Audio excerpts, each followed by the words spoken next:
Let's react to this clip titled Bryan Johnson Reveals How He Reverses Hair Loss. I've heard a lot about this guy, so I'm really curious to see what he has to say. I started losing my hair in my early 30s.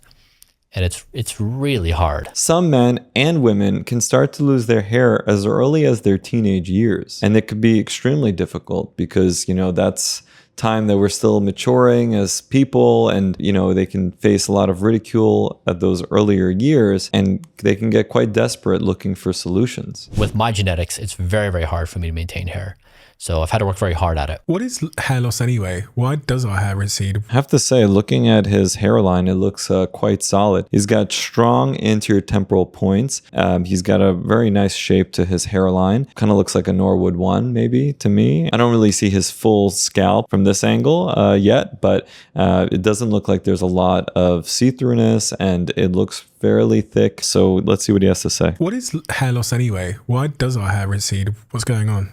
And it doesn't happen in women. Yeah, I know. Let's drill into what the host just said about hair loss not affecting women. I think he specifically said that hair doesn't recede in women, and that is true for the most part. With female pattern hair loss, it's usually a central type of loss with a preservation of the hairline and a gradual widening and thinning that occurs centrally, right? And that's under the Ludwig classification, as we've talked about. We have a whole video about women's hair loss, so make sure to check out that one. In terms of recession, you can still see the occasional receding hairline in women. Usually that's associated with a condition called frontal fibrosing alopecia, and there are a few others related to scarring alopecias that can cause recession. Keep in mind that hair loss affects women to almost the same degree that it affects men. It's just that the pattern is slightly different. Yeah, I know. Typically. Yeah, it's really quite annoying that it's such a big problem.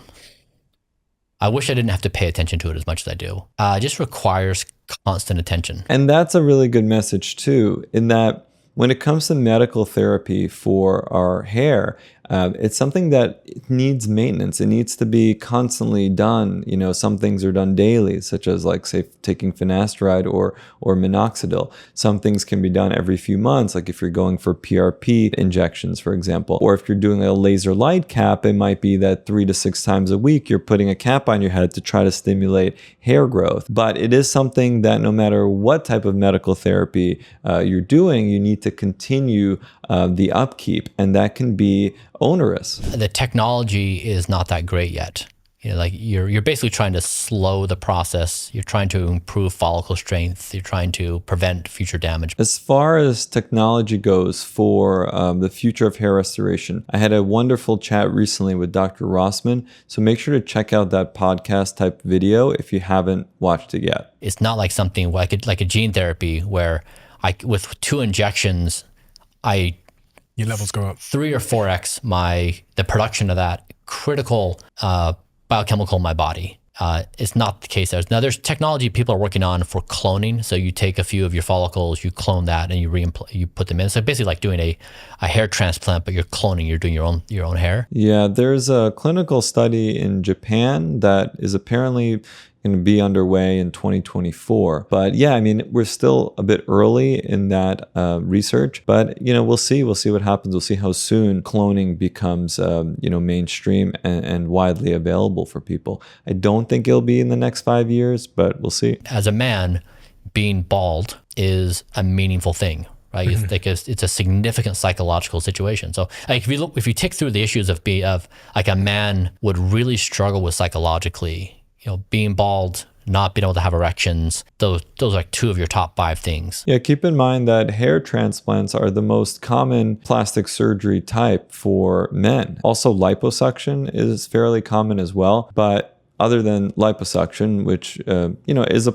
surgical procedure, but beyond that, hair transplants are extremely common in men because hair loss really does affect us significantly. The things I talk about publicly help break the stigma around it so that people feel hope they can do something about it. They don't have to hide it. It's challenging and it's heavy to deal with it. Your hair looks like it's changed as well since we last spoke.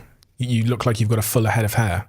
What's been going on there? The protocol I have is I do platelet-rich plasma. So that's PRP. We have several videos dedicated to PRP on the channel. Keep in mind that PRP is a type of treatment that needs to be maintained. Usually we start with one treatment per month times 3, and then we space out the treatments to every 3 to 6 months. While most PRP is done by administering the PRP with injections through the scalp, there is an option for needleless delivery of PRP, and we do that with the jet peel system. The other thing worth mentioning is that the systems that are used to purify the platelets from the PRP, which that's where the growth factors are within the platelets of the blood. So different systems will concentrate those platelets to varying degrees.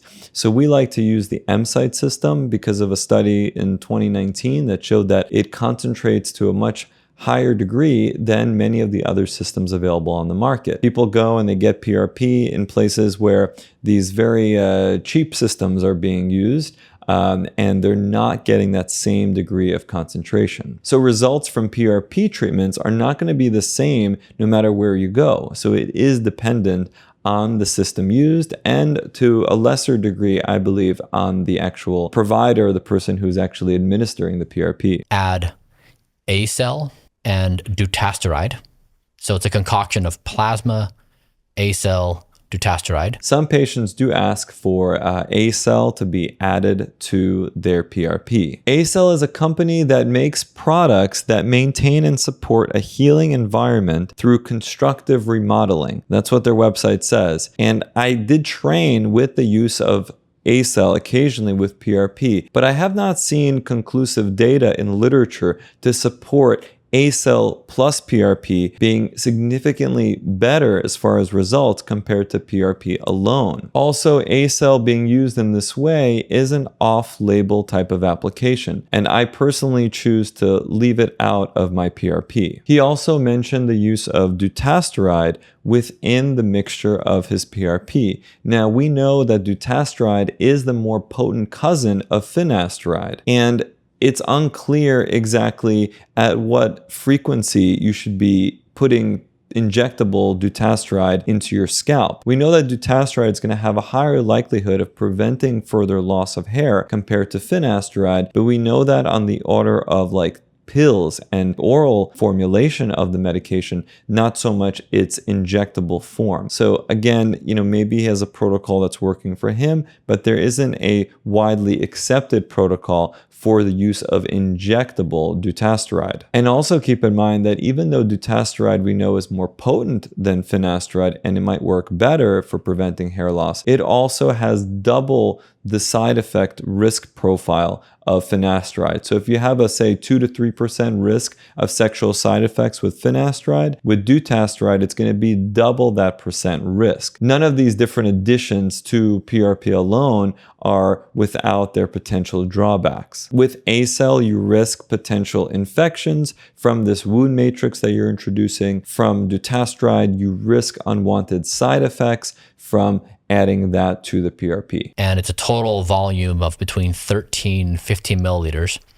And then it's injected across the entire head, or in the areas that would be balding. And then I also do red light therapy daily, which we spoke about. Now he's mentioning red light therapy. So there is data to support the use of low-level laser light for stimulating hair growth, and we have an entire video dedicated to that. Wear that cap for 6 minutes, and then I have a nightly concoction that includes a few things like Minoxidil and a few others. Yeah, Minoxidil is a pretty standard type of treatment, both as a topical formulation, and now it's becoming more common to be used as an oral formulation, as a pill, to help stimulate the anagen growth phase of the hair cycle. Make sure to check out our other videos related to medical hair loss treatments.